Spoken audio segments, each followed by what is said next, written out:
Muy buenas tardes a todos ustedes que nos están siguiendo a través de Facebook. Vamos a comenzar esta nueva catequesis de este día sábado, pidiendo al Señor que nos ilumine, que cada una de estas catequesis sean para su gloria y para que nosotros podamos entender, comprender mejor el Evangelio. Vamos a pedirle al Señor y a nuestra Madre que hoy día nos llene de su gracia para que podamos profundizar en su palabra. Vamos a dejar a quien va a dar esta catequesis, que es el Padre Roberto. ¿Cantamos?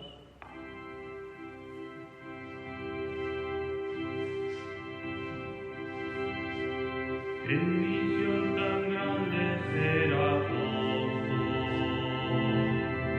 seguir al Señor a donde vaya, anunciar con gozo su evangelio y ser para los hombres portadores de su paz. Tanto nos amó que al despedirse en la Santa Cena aquella tarde, nos dio como pan su propio cuerpo y su sangre como vino de fraternidad. Tanto nos amó que un Viernes Santo, clavado en la cruz, Cristo murió. Y en su muerte Él nos dio la vida, vida de alegría, vida de hijos de Dios.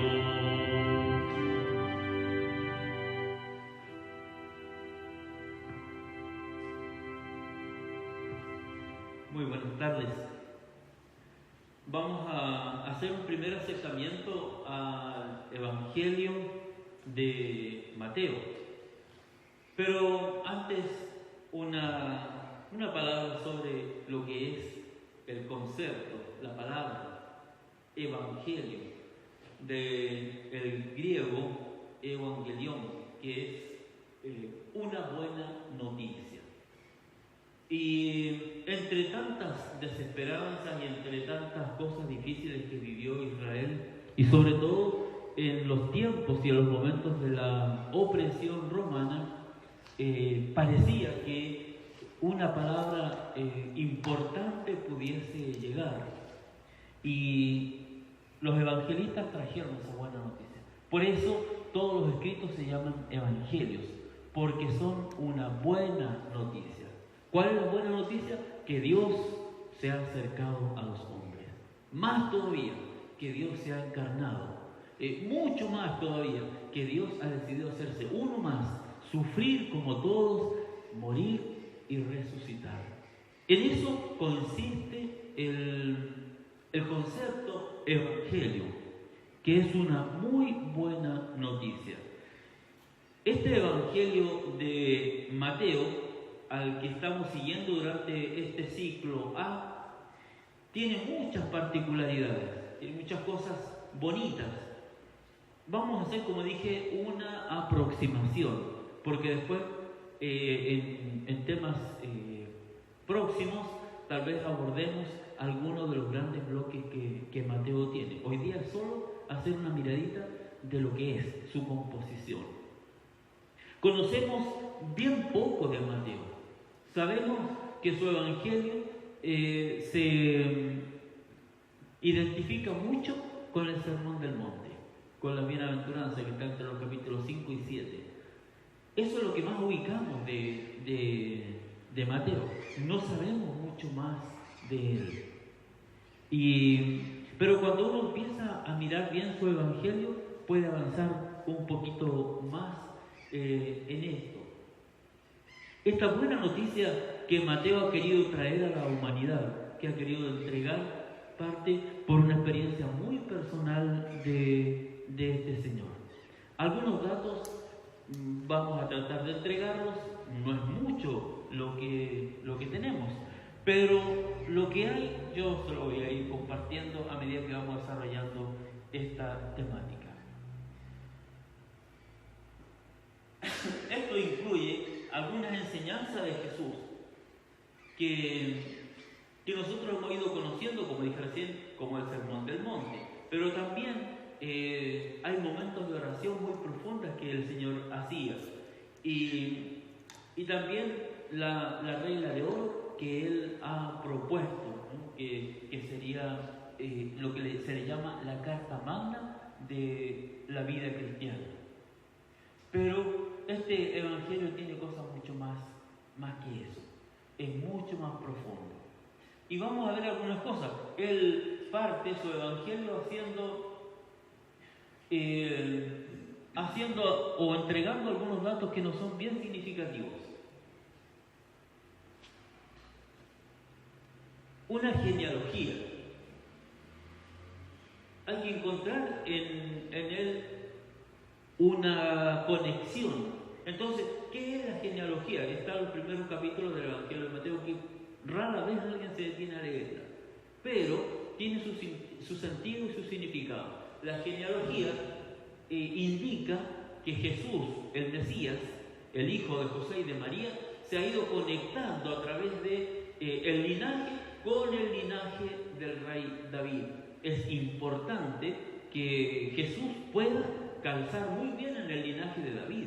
No sería bueno que el Mesías no estuviera conectado con el linaje de David. Por tanto, para eso lo hace. Entonces hace ahí una serie larga de episodios en los que al final Jesús termina siendo parte de este linaje del rey David. Es importante, Jesús es el Mesías y el Mesías tiene que venir del rey David. No puede aparecer de otra manera. La segunda cosa que él aborda muy bien es que Mateo proporciona una descripción bastante más detallada que la que hacen los demás evangelistas respecto del momento de Jesús en el desierto. Jesús va 40 días y 40 noches a enfrentar la mayor dificultad que tiene el género humano. Y la mayor dificultad que tiene el género humano se da en tres situaciones, que son el poder, el ser y el tener. Y él quiere, en primer lugar, dejar claro que el ser, el poder y el tener son cosas divinas, son cosas de Dios. Y el que se apoderó del ser, del tener y del poder en los hombres no es amigo de Dios y no es amigo de los hombres, y se le puede vencer. Entonces, Mateo hace una muy detallada situación que no la hacen los demás evangelistas, pero sí la hace él. Las tres tentaciones de las que siempre nosotros hemos aprendido algo y se nos ha predicado, sobre todo en los tiempos de Cuaresma. ¿Qué más hace Mateo? Esto lo encontramos nosotros en el capítulo 4, entre los versículos 1 y 11. También nos habla e incluye algo que pocos saben, pero Mateo se guardó para que se construya un evangelio. Se va construyendo con aportes que entregaron muchas personas que conocieron a Jesús. Recuerden ustedes que el evangelio de Mateo se terminó de redactar probablemente en la primera década del segundo siglo, por allá por el 104, 105, hasta el 110 se podría alargar un poco esa cifra, pero quedemos más o menos como entre el 104 y el 105, que aproximadamente se terminó de redactar el Evangelio de Mateo. En los años 70 le tocó vivir a él la dura invasión o la réplica de la invasión romana, cuando el emperador Tito arrasó con Jerusalén y destruyó el templo que había construido Herodes el Grande, que era una réplica muy parecida al templo de Salomón. Lo destruyó por completo. Cuando Jesús lo anunció antes, decía: no quedará piedra sobre piedra, ¿no? Ustedes se acordarán de ese texto del Evangelio. Entonces, Mateo tomó en alguna medida el trabajo que había hecho Marcos, pero también fue profundizando en algunas de las cosas y trató de superar largamente la obra de Marcos, pero también conoció otra fuente que se llama la fuente Q. Se le llama así porque esa fuente Q es una fuente desconocida y que muchos de los evangelistas, en el caso los sinópticos Lucas y Marcos, también conocieron, pero que no son siempre las mismas. Por tanto, al parecer no había una sola fuente Q, sino otras distintas. Por lo tanto, de esa fuente desconocida, Mateo incluye 9 parábolas que no están en Lucas, no están en Marcos y tampoco son conocidas por Juan. Esas parábolas son bien significativas y solo están ahí. Son muy importantes. Primero, en el capítulo 13, porque ahí es donde incluye la mayor cantidad, en el capítulo 13, entre el 24 y el 30, él nos habla de la cizaña. Esta maleza que en medio del trigo se desarrolla y crece, ahoga el trigo, echa a perder el sembrado, simbolizando de que Dios hizo todo bien, creó el mundo bien, todo lo hizo bien, pero también apareció en la creación buena que Dios había hecho la maldad, el daño. Es ese mal que no se sabe quién lo hizo. ¿Cómo lo grafica Mateo diciendo que un enemigo sembró la cizaña mientras el dueño dormía? En eso redacta una parábola muy bonita que es en el 13, 24, 30. También en el en el versículo 44 del mismo capítulo nos habla de un tesoro escondido. Nos habla de un tesoro escondido. El reino de Dios, porque nunca Mateo dice qué es lo que es el reino de Dios. Siempre dice a qué se parece, pero nunca lo define en su totalidad, porque Jesús tampoco lo definió. Siempre dijo, se parece a algo. ¿Y a qué se parece? Se parece a un tesoro escondido. Se parece también a una perla preciosa, una perla de gran valor. Se parece a una red que toma toda clase de peces, pero que después los pescadores toman la red y escogen cuáles son los buenos y los malos los tiran. Solamente se quedan con los peces buenos. Entonces aborda el fenómeno del mal de una manera, en parábolas, de una manera muy especial para poderlo comprender. Luego, en el 13:52, nos habla también del dueño de casa. Un dueño de casa que no deja que alguien entre a su casa y la perfore.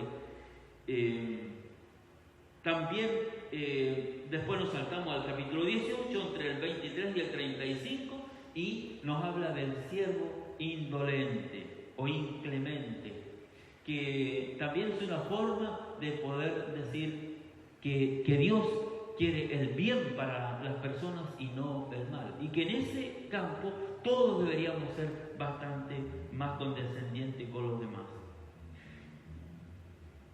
En su trabajo, él explica que el reino de Dios es como una viña, y hay trabajadores que van a esa viña, trabajadores que se apoderaron de la viña y que mataron al dueño de la viña para quedarse con ella. Eso es el capítulo 20, entre el 1 y el 16. Y después nos narra la parábola de los 2 hijos. Un padre que tenía 2 hijos, o uno le dice, hijo, quiero que vayas a mi viña, sí voy. Y el otro dice, no voy. Al final se invierten los roles. El que dijo que no, fue. Y el que dijo que sí, no fue. Eso por las incertidumbres, por las incoherencias y por un montón de cosas que a veces se dan en nuestra vida.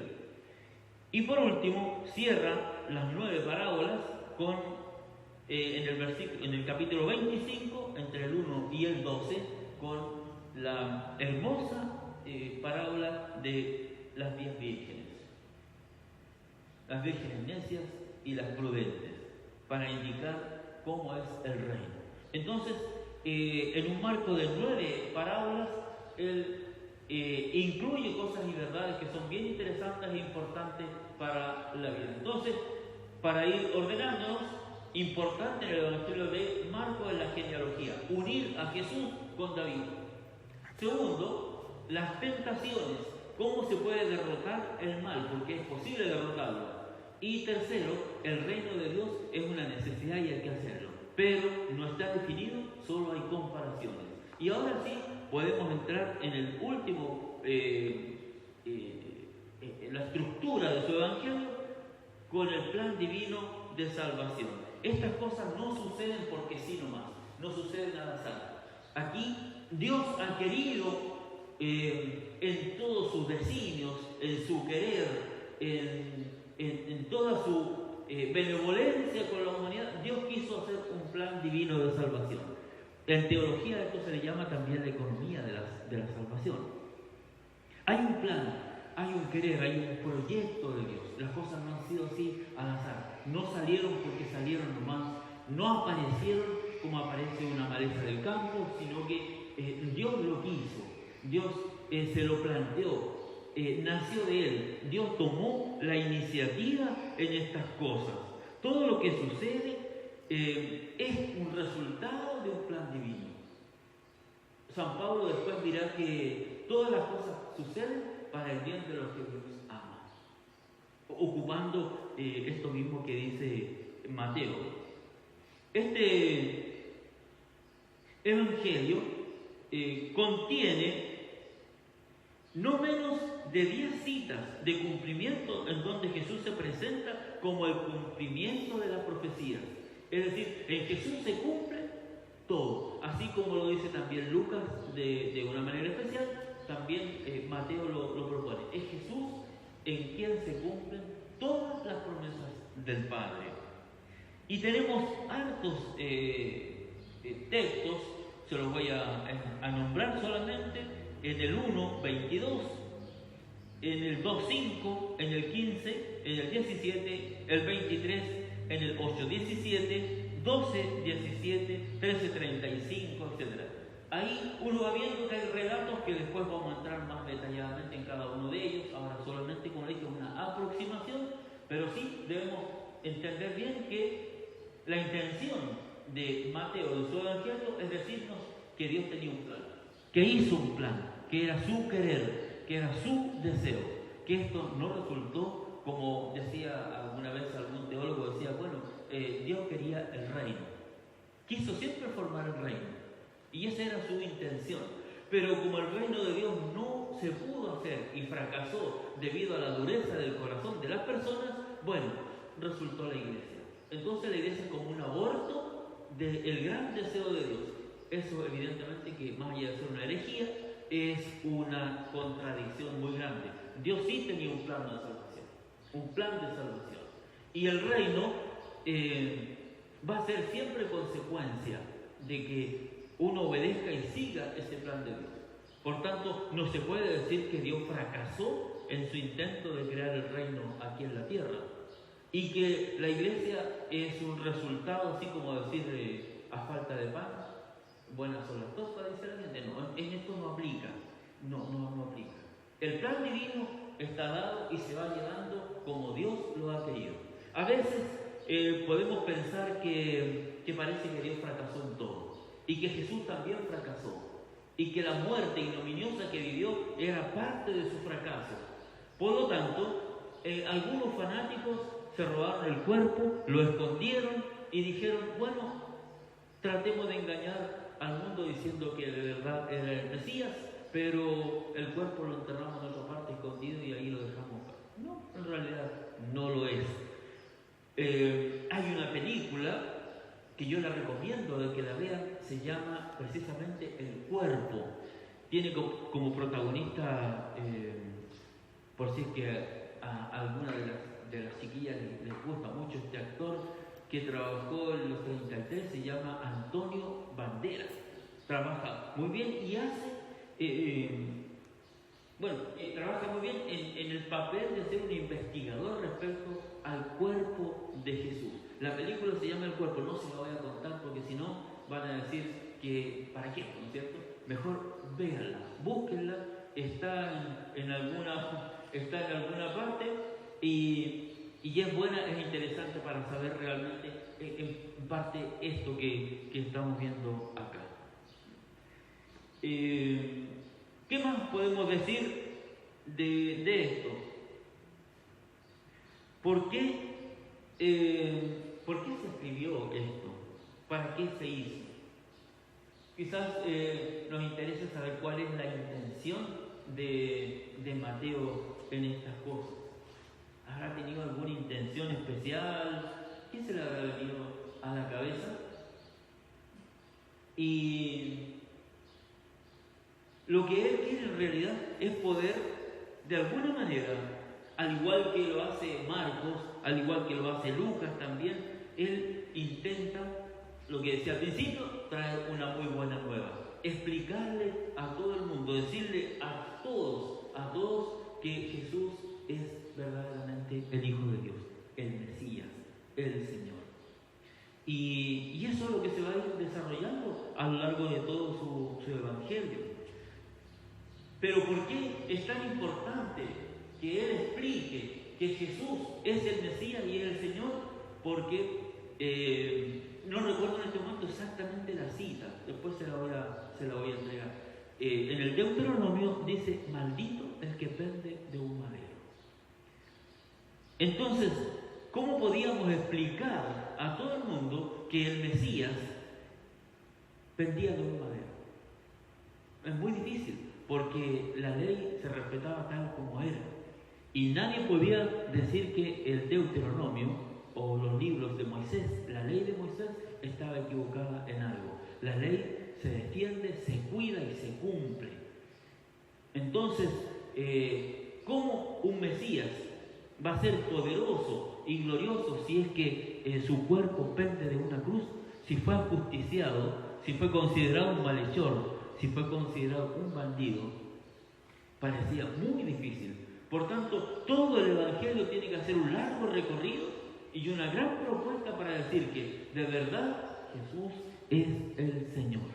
Y que el plan divino, como decíamos en la ficha anterior, el plan divino era recorrer ese camino. Así lo hace este señor Mateo, va intentando. Esa es su intención. Esto es lo importante, mostrar al Mesías glorioso, mostrar verdaderamente que Dios hizo las cosas bien hechas. El autor hace esto utilizando pasajes de la Biblia hebrea. ¿Y qué es la Biblia hebrea? Está basada en los 5 primeros libros del Pentateuco, la ley. Entonces, él también va a decir que Jesús es el nuevo Moisés. Es decir, Jesús trae de nuevo una nueva ley, una nueva norma. Y esa nueva ley que Jesús trae ahora para la humanidad es la que vale y es la que va a primar por sobre todas las cosas. Sin descartar la ley de Moisés, Jesús planifica esa ley agregándole la nueva que él trae, el amor. Por lo tanto, así como Moisés escribió 5 libros, que serían el Génesis, el Éxodo, el Levítico, los Números y el Deuteronomio, Jesús también trae 5 libros que los voy a abordar un poquito más adelante. Todo lo que Jesús ha traído ha sido una herencia heredada, ¿no?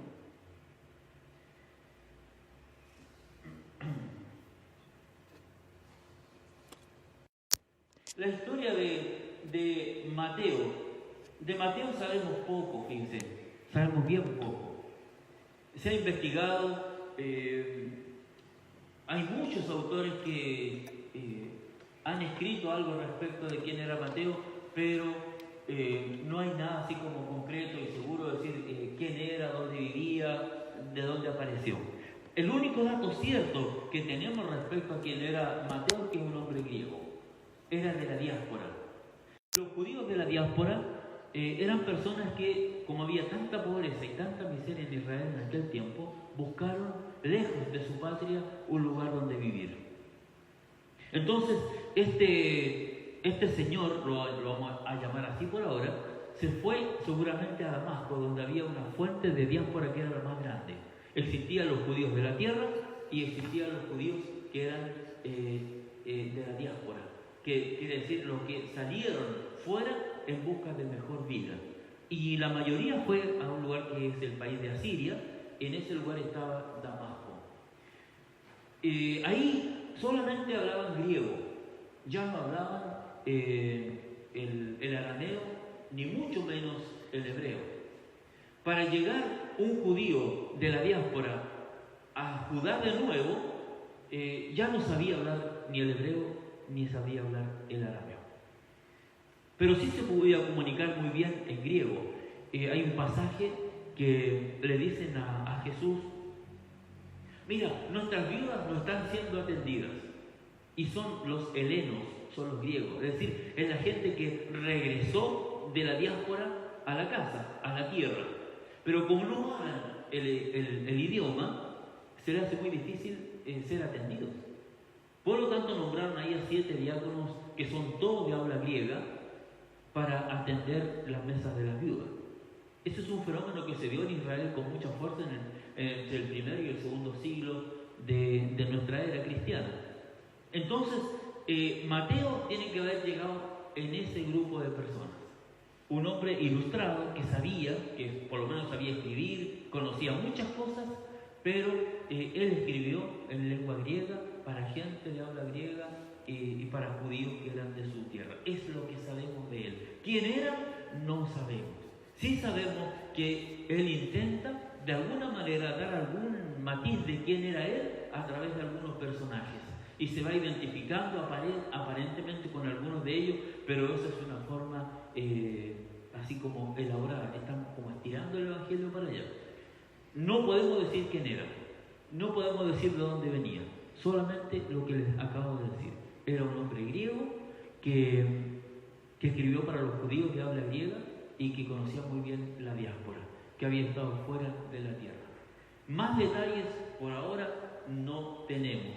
Cuando los tenga, se los voy a contar. Pero por ahora parece que no hay nada más. Miremos un poquito la estructura entonces del Evangelio de Mateo. Un dato importante que conviene decírselo, recalcarlo. El Evangelio de Mateo, dado a la historia de este Evangelio, se termina de escribir, como les dije recién, a principios del siglo II. No es anterior a eso.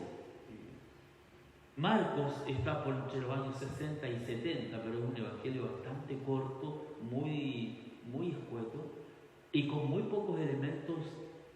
Solamente le interesa decir que Jesús es el Señor, el Mesías, y lo hace confesar en un centurión romano. Por eso el evangelio de Mateo es un poco más largo, porque intenta alargar un poco más eso. Mateo conoció a Marcos y trató de superar un poco la didáctica que tenía y le agregó, como digo, muchas otras cosas. Por eso es un poquito más tardío, pero lo importante de Mateo es que tenía una intención muy clara: mostrar a Jesús a todo el mundo judío, que ese Jesús que había sido crucificado y injustamente era verdaderamente el Mesías, el Hijo de Dios, y que no le correspondía la ignominia, no le correspondía la vergüenza, pero que lo hacía en realidad porque era el género humano el que estaba sometido a tanta desdicha y a tanto dolor. Entonces ahora, en la estructura de este evangelio, vamos a ver algunas cosas que son importantes, donde se refleja específicamente la historia de Jesús que hace Mateo. Esto es mirar, y según el ojo de Mateo, es ir mirando cómo era Jesús, qué hacía. Y este Jesús, en primer lugar, lo plantea como el Mesías que es regalado, que se le aparece a Israel, que se le muestra, que se le revela de una manera muy especial. Es la aparición del Mesías. Sabían ellos muy bien, según las Escrituras, que el Mesías tenía que venir, tenía que salir, tenía que llegar. Entonces, en un hombre, esto es lo desconocido para toda la gente, en un hombre, en una persona humana, aparece el Mesías. Ya eso es sorprendente y es difícil de creerlo, de aceptarlo, de poderlo ver. Pero si es un hombre como nosotros, si es el hijo de José, es el hijo de María, si sus hermanos, su familia, su clan lo conocemos muy bien, ¿cómo va a ser este? ¿De dónde viene? Sabemos que el Mesías tiene que venir del rey David y esto no sabemos de dónde viene, porque nunca conocieron la genealogía que Mateo quiso hacer. Entonces, para que las personas pudieran identificar la aparición del Mesías, entonces Mateo elabora de una manera muy detallada la genealogía, para que ellos entiendan de que de verdad Jesús era del linaje de David. Entonces, una primera cosa es esta aparición del Mesías a Israel. Y es bien importante la palabra aparición, lo que aparece, porque no fue hecho por el pueblo de Israel, no fue educado en las mejores escuelas, no es parte de la cultura, él es parte de la cultura en tanto cuanto es un hombre desde ahí, pero no lo produjo Israel, es enviado de Dios, por eso se aparece, porque es enviado de Dios, es un regalo de Dios, es Dios mismo, por eso la palabra aparición, Él va a aparecer frente al mundo. Después, este Mesías que ha aparecido, que ha llegado, que se ha manifestado al mundo, trae su ministerio. Y el ministerio de Jesús, la misión que trae, lo que viene a hacer es a enseñar, viene a predicar y viene a sanar. Mire, esto es tan importante, Jesús mismo lo dice cuando el Evangelio de Lucas lo resalta mucho más, cuando va a la sinagoga, entonces el Espíritu de Dios reposa en mí y me ha enviado a enseñar, a predicar y a sanar. También lo hace de una manera muy didáctica Mateo. El ministerio de Jesús, su obra, su quehacer, lo que Él trae para nosotros es enseñar. ¿Qué nos tiene que enseñar? Tiene que enseñarle al hombre quién es Dios. Y también, esto es una revelación, ¿no es cierto? Revelarle al hombre quién es Dios. Pero también tiene que revelarle a Dios quién es el hombre. Porque no es que Dios no conozca al ser humano, pero quien más lo conoce es el Dios mismo encarnado. Por eso se encarga mucho de decir, Dios sabe, o sea, Jesús sabía lo que había en el corazón del hombre. ¿Por qué lo sabe? Porque se encarnó. Por eso lo sabe. No es que Él leyera los pensamientos de los demás. No, no era eso. No era un mentalista. Jesús es un Dios encarnado. Y como es hombre encarnado, no necesita andar haciendo análisis así mentales a la gente como ese mentalista que algunos ven todos los días y todas las tardes.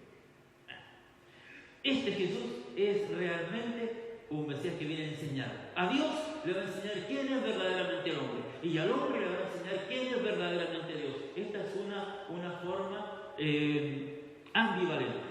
Por eso hay que revelar, hay que mostrar tanto a Dios como al hombre. Luego viene a predicar y el verbo es indicar a través de palabras un mensaje importante. Por eso es que Jesús no habla por sí mismo y Él dice, el que escucha mis palabras, escucha al que me envió. Eso es una predicación. Es como los curitas en la iglesia, cuando hablan, no son palabras propias, no es de ellos. Su voz, la fonética, la preparación que hacen de la homilía corresponde al sacerdote que ha preparado eso, pero el mensaje no le pertenece, no es predicación, es un mensaje, es un decir, hablar en el nombre de otro, que es el que quiere comunicarse. Eso es lo que Jesús hacía. El que escucha mis palabras no es que me esté escuchando a mí, Igual alguien dirá, mira, a mí me gusta, no sé, este curita porque habla tan bonito, este otro no me gusta porque habla más feo, este otro... No, fíjense más bien, ¿qué es lo que Dios le quiere decir? A lo mejor en ese curita, un poquito más aburrido, tal vez Dios le quiera dar algún mensaje importante. Tal vez en otro que sea un poquito más instruido, no le podrá decir otras cosas, pero siempre la predicación corresponde a un mensaje que no es propio, que es encomendado, que es mandado, que es confiado, esa es la palabra. Y luego también sanar. Y por eso encontramos una gran cantidad de milagros en su evangelio donde él va mostrando cómo Dios se hace cargo de la problemática humana, cómo Dios se hace cargo del dolor humano, de la tragedia humana y cómo va a componer al final un hermoso texto que lo vamos a conocer en un momentito más. ¿Qué más nos trae Mateo en su estructura del Evangelio? Perdón, nos habla de la oposición. Siempre hay alguien que se opone. En todas partes. No sé si se habrán dado cuenta ustedes, chiquillos. Sí, siempre hay alguien que se opone. Puede haber algo, usted prepara algo muy bonito, bien hecho. Sí, está bonito, pero le falta algo. Le echamos de menos a una cosita y a otra. A lo mejor Jesús le interesaba, mire, muy bueno, un gran profeta ha aparecido, poderoso en obras y en palabras, pero siempre el pero. Al final fue tanto el pero que terminaron por deshacerse de Jesús. Y esto es importante. Fíjese que el mismo Pedro se acerca a Jesús cuando le anuncia la pasión y le dice, mira, el Mesías tiene que sufrir mucho, va a padecer, pero al tercer día va a resucitar. Y Pedro le dice, eso por ningún motivo, eso aquí no te puede pasar. Siempre hay una oposición al misterio de Jesús. ¿Cuál es el misterio de Jesús? El destino de él es sufrir, es morir y es resucitar. Y eso se encarga muy bien Mateo de dejarlo muy en claro. El destino es sufrir, morir y resucitar. Yo creo que si a uno le dicen, mira, tú puedes seguir a esta persona, pero a esta persona, para que tú lo sigas, tendrás que seguir a una persona que va a sufrir, que va a morir y que va a resucitar. En el fondo, si tú lo sigues, a ti te va a pasar exactamente lo mismo. Ese es el destino de toda la humanidad, es el destino de todo creyente, es el destino de todo hombre. Frente a eso, evidentemente que la primera respuesta nuestra sería decir, no por ningún motivo, no me gustaría morir, no me gustaría sufrir. Y resucitar, bueno, resucitar es consecuencia de morir primero. Nadie quiere morir, nadie quiere sufrir. Y tal vez sí, todos quisiéramos resucitar, pero hay que caminar bastante en eso. Por lo tanto, siempre en la disyuntiva de la vida, dice Mateo, está el bien de esta manera y está también el mal como bien. Fíjese que creo que él ilustra muy bien las cosas que a nosotros nos toca vivir. Pareciera que es más importante el mal. Y siempre como que se va a dar la tendencia a escoger a Barrabás. Siempre. No, Barrabás es más entretenido. Es que Barrabás tiene una buena disco. Es que Barrabás en tiempo de pandemia hace una fiesta, igual es buena onda. Es que Barrabás nos vende algo que nadie más nos quiere vender. Es que Barrabás nos presta plata, no importa, nos cobra después un poco de interés. Es que Barrabás, y es que Barrabás nos ofrece tantas cosas lindas y tantas cosas buenas. En cambio, él nos dice, sean buenos, sean justos, sean santos, hagan lo correcto. Ahí ya se nos complica. No, mejor a Barrabás. ¿Por qué? Porque no nos gusta sufrir, porque no nos gusta morir. Eso lo va desarrollando muy bien en toda la temática de su evangelio. Bueno, yo le puse un poquito de color con respecto a Barrabás. Yo no sé si hacía fiesta, pero era medio malandro, hacía cosas malas. Él quería conquistar el reino de David pero al filo de la espada, matando a cuanto se le pusiera por delante, cosa que no era correcta.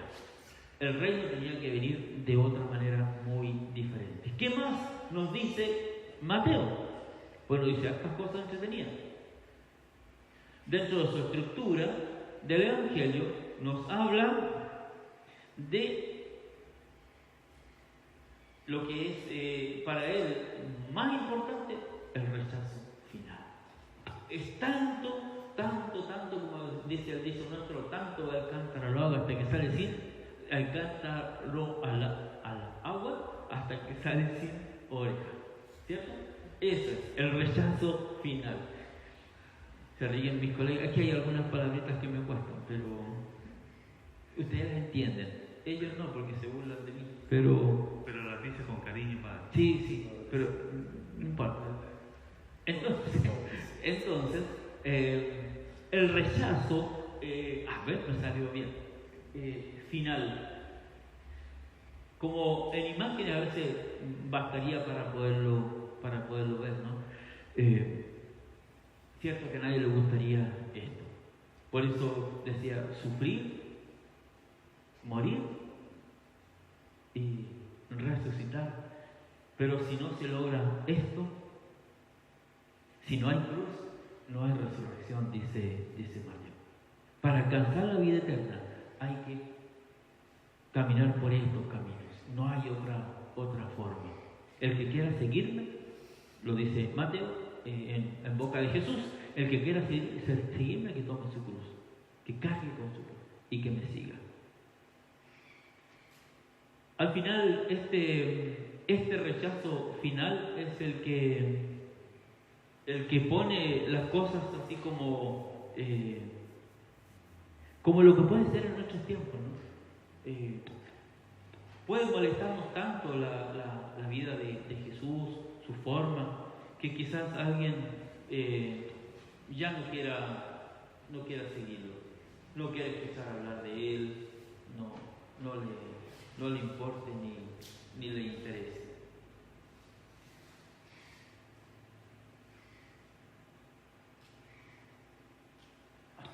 Vamos a ver la última parte de este Evangelio, que son 5 bloques de su enseñanza. Les dije anteriormente que Jesús, según Mateo, es el nuevo Moisés, ¿verdad? Y como es el nuevo Moisés, él necesita también escribir su nueva ley. Y la nueva ley tiene 5 hermosos libros, que son de verdad muy hermosos. Y el primero de sus libros, esta es la ley de Moisés, el primero de sus libros es el Sermón de la Montaña. Hay 8 bienaventuranzas que son de verdad algo extraordinario, lo que hemos dicho, la Carta Magna. Conocemos el Evangelio de Mateo en gran medida por el Sermón de la Montaña, pero como yo les he ido dando alguna introducción, algo más ya uno comprende y entiende de este Evangelio. No es solamente eso, bienaventurados los pobres, los que lloran, los que sufren, etc. Lo vamos a ver algún día, ojalá, más en detalle para ir analizando cada uno de estos libros. Son casi 3 capítulos, casi 3 capítulos destinados al Sermón de la Montaña. No es solo las 8 bienaventuranzas, sino todo lo que continúa hasta llegar al capítulo 7. Pero no lo voy a adelantar porque quiero que después se unan con nosotros para conocerlo.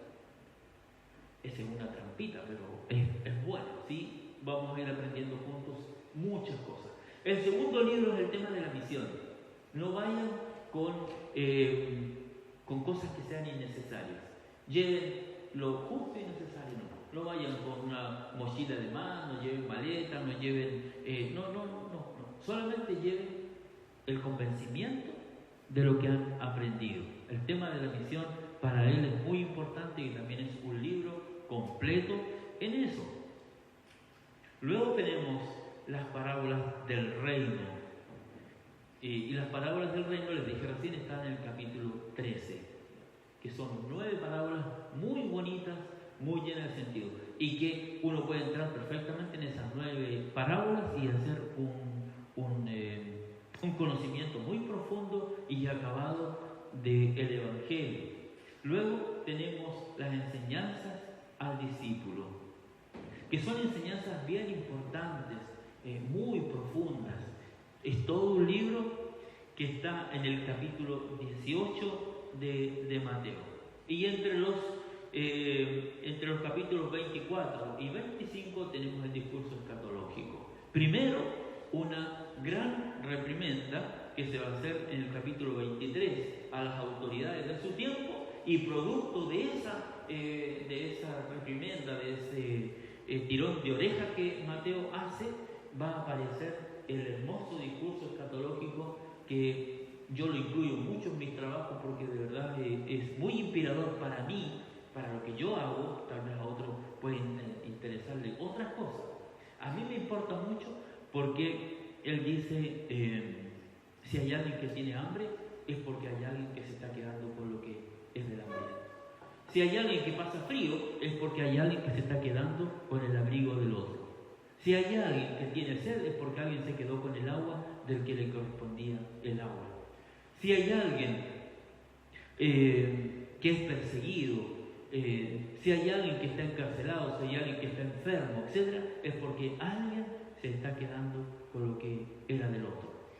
Y entonces, para poder vivir la vida en profundidad y en plenitud, el discurso escatológico nos dice, si tú quieres llegar al cielo, bueno, yo, dice Jesús, me presento en tu vida como el hambriento, el sediento, el desnudo, el enfermo, el encarcelado, el que ha sido injustamente tratado en la vida.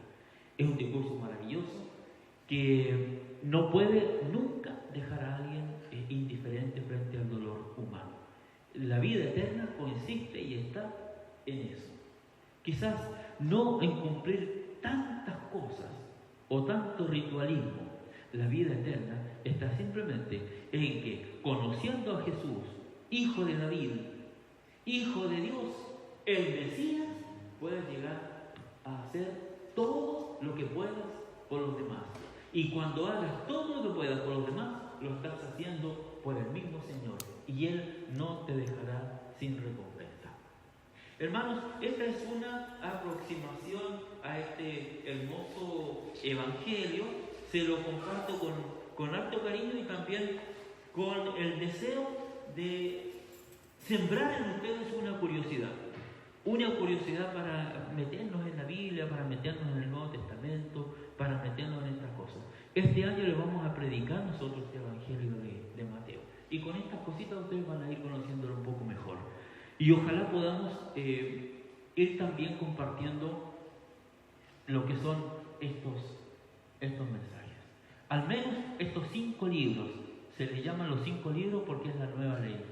Cuando los vamos así conociendo más, se van a dar cuenta por qué es una nueva ley, por qué es una nueva norma, por qué es tan importante. Desde el Sermón de la Montaña, del capítulo 5 al 7, al capítulo 25 de Mateo, tenemos una maravilla. Bueno, que Dios les ayude, les bendiga y les guarde. Les comparto, como digo, este trabajo con mucha inquietud y con un deseo grande de que ustedes se entusiasmen en estas cosas. Yo soy un entusiasmado en esto, me gusta mucho y me encantaría que también a ustedes les gustara, porque mientras más conozcamos la palabra, mucho más lo vamos a conocer a Él. Que Dios los guarde.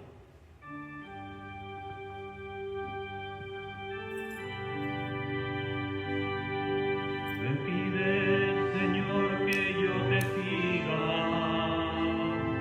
Me pides que me ponga a caminar. Difícil para mí es complacerte. Es mucho lo que tengo que dejar.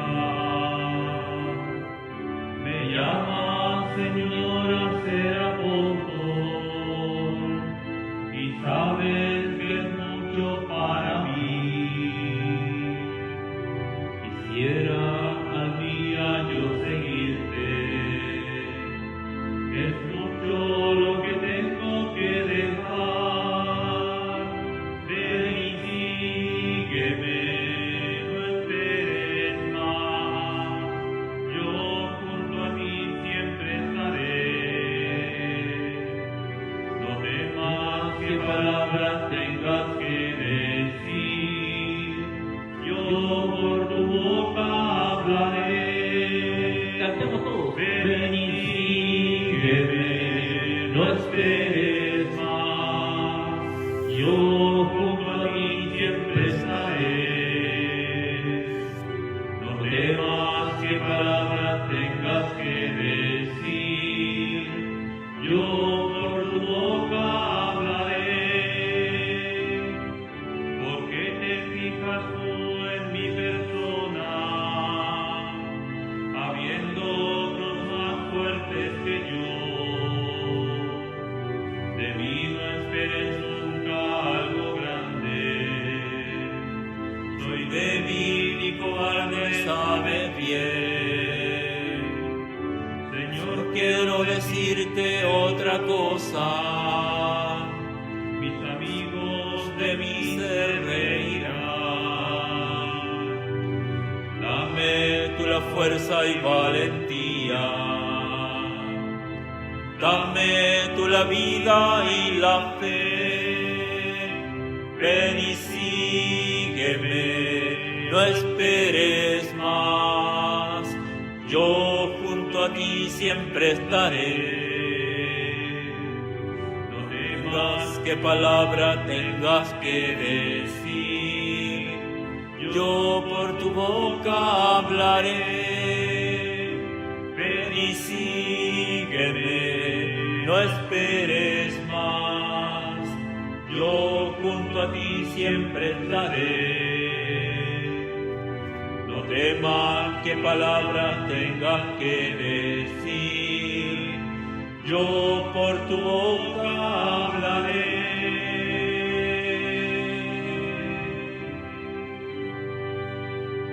Nos juntamos entonces a las 19 horas en la Eucaristía. Muchas bendiciones.